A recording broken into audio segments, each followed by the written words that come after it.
Alors en avant la musique. Allez vous tous en place. Toi, à droite là.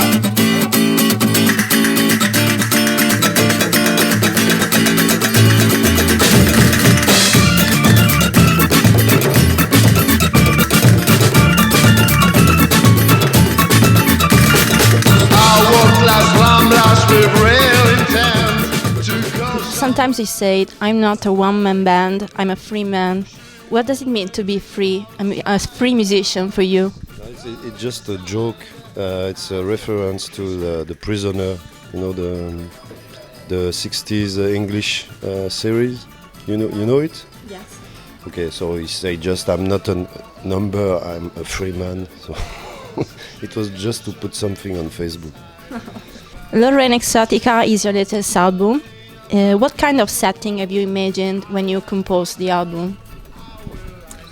I found the title after I work really slowly, so it took me 3 years to compose songs, and at the end I realized there was a lot of songs talking about different countries, but everything in connection with Lorraine. Lorraine is the region where I live. It's like Tuscany, you know.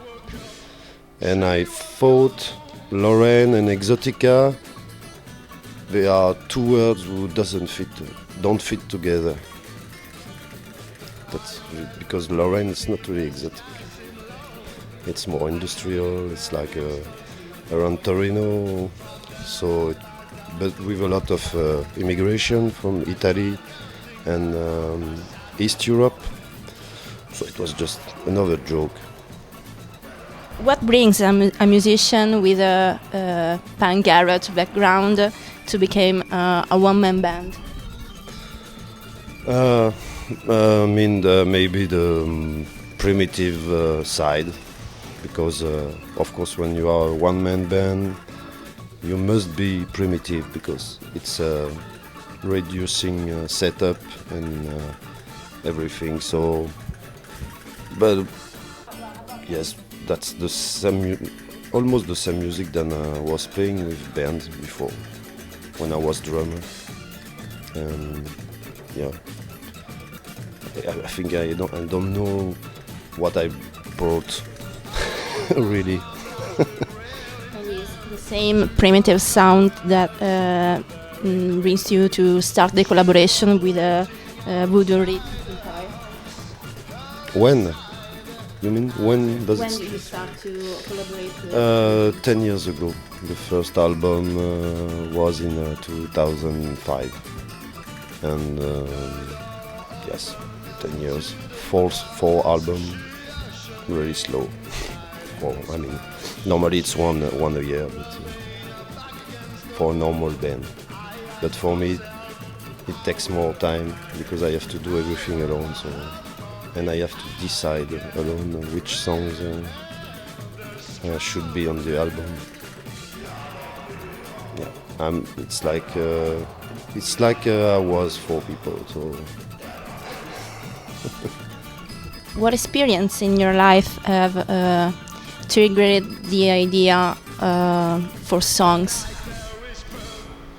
You mean for the lyrics or? Yes, for the lyrics. The lyric. I work with a friend of mine, which is an English guy living in my town since 25 years, and we used to play together too, and we just talk and make songs about friends or anything about the different countries and where he goes or where I go, and yeah, it's a mix of a lot of stories, little stories. In fact, you have different sounds in your music.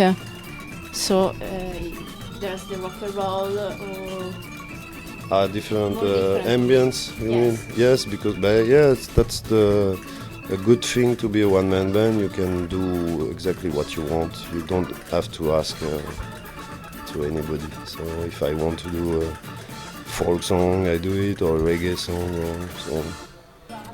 Because most of the band they are just in one style, and they don't want escape too much. But I like to do what I want when I want. Let's take a trip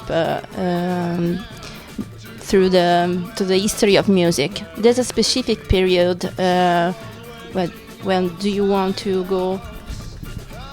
Yes, the 50s or the 60s, I think.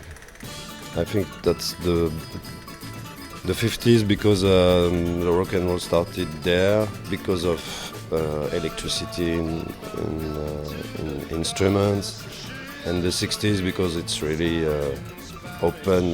There was a lot of different things in the 60s. There was rock and roll, surf, I don't know, experimental, some electronics. So yeah, I think that's the most interesting, the 10 years in the 60s. Your favorite solo artist? My favorite artist? No, it's too difficult. No, solo artist. Solo? You mean one-man band? Yes. I like Bob Log 3, you know, the third? Yes. Yeah, of course. I think it's because of him I started to do a one-man band. I saw him several times 15 years ago, so... And then Beatman and Hazel Atkins, of course. Hazel Atkins was a guy from the 60s. Yes, mostly.